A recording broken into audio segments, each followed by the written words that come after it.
Hello అండి, ఈ వీడియోలో మనం ఎస్క్యూఎల్లోని ఈ రియల్ టైమ్ ఎగ్జాంపుల్ సాల్వ్ చేయడానికి ఎస్క్యూఎల్ క్వెరీ ఎలా రాస్తారో చూద్దాం. సో క్వశ్చన్ ఏంటంటే how to query A database to find employees who do not have any dependents.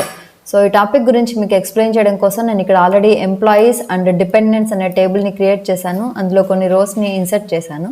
ఒకవేళ మీరు ఈ క్వెరీ ప్రాక్టీస్ చేయాలి అనుకుంటే ఈ టేబుల్ క్రియేషన్ డేటాని నేను డిస్క్రిప్షన్లో ప్రొవైడ్ చేస్తాను, యూజ్ చేసుకుని ప్రాక్టీస్ చేయండి.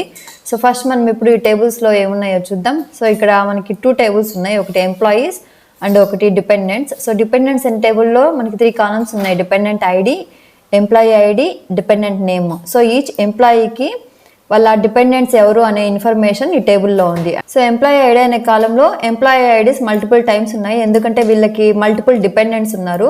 ఫర్ ఎగ్జాంపుల్ ఈ ఎంప్లాయీ ఐడి 1 అనే అతనికి ఒకరు సారా అనే వాళ్ళు వైఫ్ అయి ఉండొచ్చు, టామ్ అనేవారు చిల్డ్రన్ అయి ఉండొచ్చు. సో సారా అనే వాళ్ళకి డిపెండెంట్ ఐడి 2 అండ్ టామ్ అనే వాళ్ళకి డిపెండెంట్ ఐడి 1.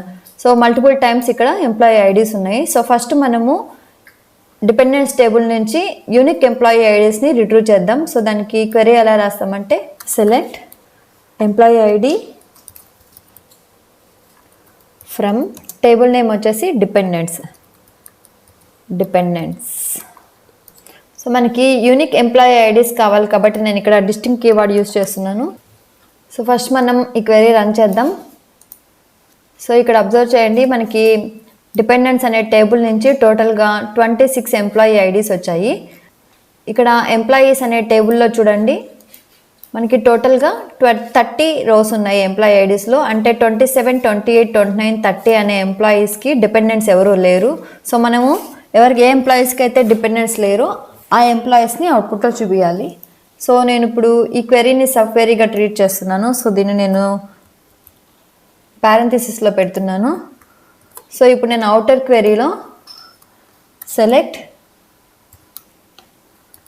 సో నాకు ఎంప్లాయీస్ టేబుల్ నుంచి అన్ని కాలమ్స్ కావాలి కాబట్టి select star from table name employees.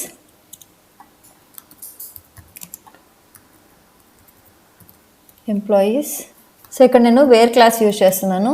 Wear employees table నుంచి ఎంప్లాయీ ఐడి.